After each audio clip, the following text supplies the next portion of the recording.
നമസ്കാരം. ഈ അടുത്ത കാലത്ത് വന്നതിൽ ഇഷ്ടപ്പെട്ട സിനിമകളിൽ ഒന്നായിരുന്നു 1001 നുണകൾ. കഥാപാത്രങ്ങൾ അതിൻ്റെ ലേയേർഡായ അവതരണം കൊണ്ടൊക്കെ രസകരമായ ഒരു അനുഭവം കൂടിയായിരുന്നു ആ സിനിമ. അതുകൊണ്ട് തന്നെ താമറിൻ്റെ അടുത്ത ചിത്രം പ്രതീക്ഷ നൽകിയിരുന്നു. മാത്രമല്ല, ആസിഫ് അലിയുടെ കഴിഞ്ഞകാല ചിത്രങ്ങൾ നോക്കിയാലും തീർച്ചയായും പ്രതീക്ഷയ്ക്ക് വകുപ്പുണ്ടല്ലോ. താമർ തിരക്കഥ എഴുതി സംവിധാനം ചെയ്ത് ആസിഫ് അലി, ദീപക് പറമ്പോൾ, ദിവ്യപ്രഭ, ഓർഹാൻ തുടങ്ങിയവർ പ്രധാന വേഷങ്ങളിലെത്തി തിയേറ്റർ റിലീസായെത്തിയ സർക്കിട്ട് എന്ന ചിത്രത്തെക്കുറിച്ചാണ് ഇന്ന് നമ്മൾ മൺസൂൺ മീഡിയയിൽ സംസാരിക്കുന്നത്. ബാലു, സ്റ്റെഫി, അവരുടെ മകൻ ജെഫ്രോൺ എന്നിവരിലൂടെയാണ് കഥ തുടങ്ങുന്നത്. ജെഫ്രോണിൻ്റെ സാഹചര്യമൊക്കെ നിങ്ങൾ ട്രെയിലർ കണ്ടിട്ടുണ്ടെങ്കിൽ നിങ്ങൾക്കും കൃത്യമായി മനസ്സിലായി കാണും. അവരുടെ പ്രൊഫഷണൽ ലൈഫ്, ഫാമിലി ലൈഫൊക്കെ ആയി ആ ട്രാക്ക് അങ്ങനെ പോകുന്നു. അതേസമയത്ത് ജോലി അന്വേഷിച്ച് ആ നാട്ടിൽ മിഡിൽ ഈസ്റ്റിലെത്തിയ അമീർ എന്ന കഥാപാത്രത്തെയും നമ്മൾ പരിചയപ്പെടുന്നു. ജോലിക്കായുള്ള ഇൻ്റർവ്യൂവിനൊക്കെ പല സ്ഥലങ്ങളിലായിട്ട് പോകുന്നുണ്ടെങ്കിലും കാര്യമായി ഒന്നും സെറ്റ് ആവുന്നില്ല എന്ന അവസ്ഥ കൂടിയാണ്. ഇവരാണ് പ്രധാന കഥാപാത്രങ്ങൾ എന്നത് കഥയും സംഭവങ്ങളും കണ്ടു തന്നെ അറിയാം.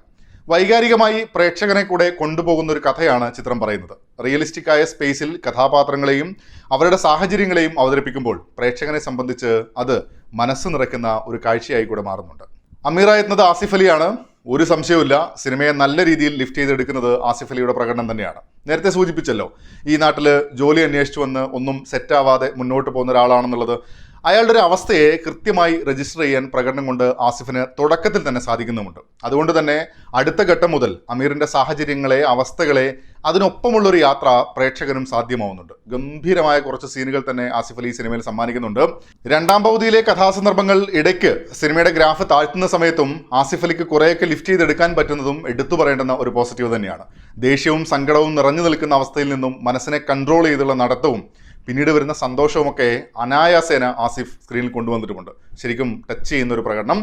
കാര്യങ്ങൾ പറയുമ്പോഴുള്ള സൗണ്ട് മോഡുലേഷൻ കൂടെ ഇതിനൊപ്പം പറയേണ്ടതാണ്. ബാലു ആയെത്തുന്ന ദീപക് പറമ്പോൾ രസമായി തന്നെ ആ റോൾ ചെയ്തിട്ടുണ്ട്. ജീവിതത്തിലെ അയാളുടെ ഒരു ഓട്ടപ്പാച്ചിലും ടെൻഷനുമൊക്കെ എഫക്റ്റീവായി സ്ക്രീനിൽ കൊണ്ടുവരുന്നതിൽ വിജയിക്കുന്നുമുണ്ട്. സ്റ്റെഫി എന്ന കഥാപാത്രമായിരുന്നത് ദിവ്യപ്രഭയാണ്. നന്നായി തന്നെ ചെയ്തിട്ടുണ്ട്. ചിലയിടങ്ങളിൽ ഡയലോഗ് ഡെലിവറി അത്ര സ്മൂത്തായി അനുഭവപ്പെട്ടുമില്ല. ഓർഹാൻ, കുട്ടികളെ അതിൻ്റെ ഒരു മീറ്റർ സെറ്റ് ചെയ്ത് പെർഫോം ചെയ്ത് എടുപ്പിക്കുക എന്നത് ചെറിയ കാര്യമേ അല്ല. പാളിപ്പോകാൻ സാധ്യതയുള്ളൊരു പരിപാടി കൂടിയാണ്. ജെഫ്രോൺ എന്ന കഥാപാത്രം എന്നത് ചില സവിശേഷതകളുള്ളൊരു കുട്ടി കൂടിയാണ്. ഗംഭീരമായി പെർഫോം ചെയ്തിട്ടുണ്ട്. ചില ഘട്ടങ്ങളിൽ ഈ ബാലുവിനെ ഇറിറ്റേറ്റ് ചെയ്യുന്ന സീനൊക്കെ നമ്മൾ തന്നെ ഇറിറ്റേറ്റ് ചെയ്യുന്ന ലെവലിലേക്ക് കൊണ്ടുപോയിട്ടുണ്ട്. തീർച്ചയായും അത് പോസിറ്റീവായി തന്നെ പറഞ്ഞതാണ്. സ്വാതിദാസ് പ്രഭു, പ്രശാന്ത് അലക്സാണ്ടർ എന്നിവരും അവരുടെ റോളുകളോട് നീതി പുലർത്തിയിട്ടുണ്ട്.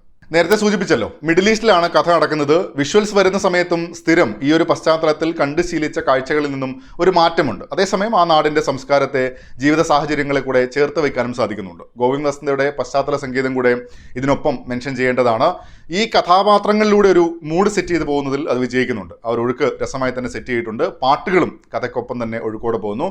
അയാസ് ചാഗ്രഹണം നിർവഹിച്ച ചിത്രത്തിൻ്റെ എഡിറ്റിംഗ് കൈകാര്യം ചെയ്തത് സംഗീത് പ്രതാപാണ്. ട്രെയിലർ കണ്ടപ്പോൾ സിനിമയുടെ ഒരു മൂഡ് എന്തായിരിക്കുമെന്നുള്ള സൂചന കൃത്യമായി ലഭിച്ചിരുന്നു. പ്രധാനമായും 4 കഥാപാത്രങ്ങളിലൂടെ സഞ്ചരിക്കുമ്പോൾ അവർക്ക് കൃത്യമായ ഐഡന്റിറ്റി നൽകി തന്നെ മുന്നേറാൻ സിനിമയ്ക്കുടനീളം സാധിക്കുന്നുണ്ട്. അവരുടെ അവസ്ഥകളെ, നിസ്സഹായതകളെ, പ്രതീക്ഷകളെയൊക്കെ ഓർഗാനിക്കായി തന്നെ ഈ യാത്രയിൽ ചേർത്ത് വയ്ക്കാനും സംവിധായകന് സാധിക്കുന്നുണ്ട്. കുട്ടികളും രക്ഷിതാക്കളും അവർക്ക് പരസ്പരം എങ്ങനെയാണ് ഇന്നത്തെ സാഹചര്യത്തിൽ എന്നതൊക്കെയും നല്ല രീതിയിൽ കൂടെ സംവദിക്കാൻ ചിത്രത്തിന് സാധിക്കുന്നുണ്ട്. റിയലിസ്റ്റിക്കായ സ്പേസിൽ റിലേറ്റബിളായ മൊമെന്റ്സിലൂടെ തന്നെയാണ് സിനിമ മുന്നേറുന്നത്. ഒരു ഘട്ടത്തിൽ പോലും ഗിമ്മിക്സുകളിലൂടെ പ്രേക്ഷകനുമായി ഇമോഷണലി കണക്ട് ചെയ്യണം എന്ന രീതിയിൽ താമർ സർക്കിട്ടിനെ പരിഗണിക്കുന്നതുമില്ല. ഒരു രീതിയിലും കണ്ടുമുട്ടാൻ സാധ്യതയില്ലാത്ത 2 മനുഷ്യർ കുറച്ചു നേരം ഒരുമിച്ചാകുമ്പോൾ ആ സ്പേസിനെ വിശ്വസനീയമായ ഒരു തലത്തിൽ തന്നെ കൊണ്ടുപോകാൻ സാധിക്കുന്നു എന്നതും എടുത്തു പറയേണ്ട കാര്യമാണ്. സിനിമ കണ്ടു കഴിഞ്ഞപ്പോൾ ഞാൻ വെറുതെ ആലോചിച്ചു, രണ്ടാം പകുതിയിൽ അമീറിൻ്റെ സാഹചര്യങ്ങളെ കുറെ കൂടി ഇമോഷണലായി, എന്ന് വെച്ചാൽ ഇപ്പോൾ ഉള്ളതിനേക്കാൾ കൂടുതലായി പരിഗണിക്കാനുള്ളൊരു സ്വാതന്ത്ര്യം സംവിധായകൻ ഉണ്ടായിരുന്നല്ലോ എന്ന്. പക്ഷേ അത് ചെയ്യാത്തത് തന്നെയാണ് നല്ലതെന്ന് തോന്നുന്നു പിന്നീട് ആലോചിച്ചപ്പോൾ. അമീറിനെയും ജെഫ്രോണിനെയും ഒക്കെ സിനിമ കണ്ടു കഴിഞ്ഞും ഓർക്കുന്നത് അവർ എക്സ്പ്രസ് ചെയ്ത കാര്യങ്ങളിൽ മാത്രമല്ല, അവർ ഒതുക്കി വെച്ച കാര്യങ്ങളിലൂടെ കൂടെയാണ്. ചില അവസ്ഥകളിലെ മനുഷ്യർ എന്ന് പറയുമ്പോഴും ആരുടെയും പക്ഷം പിടിക്കാനല്ല, അവരെ മനസ്സിലാക്കാനുള്ള ശ്രമമാണ് സംവിധായകൻ നടത്തുന്നതും.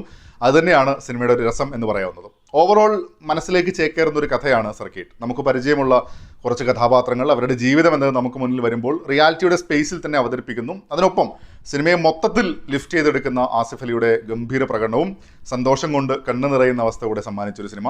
ഇഷ്ടപ്പെട്ടു. നിങ്ങളും സിനിമ കണ്ടിട്ടുണ്ടെങ്കിൽ അഭിപ്രായങ്ങൾ കമൻറ്റ് ബോക്സിൽ പങ്കുവെക്കുന്നു. അപ്പോൾ മറ്റൊരു സിനിമയുടെ വിശേഷങ്ങളുമായി വീണ്ടും കാണാം. അതുവരേക്കും ടേക്ക് കെയർ.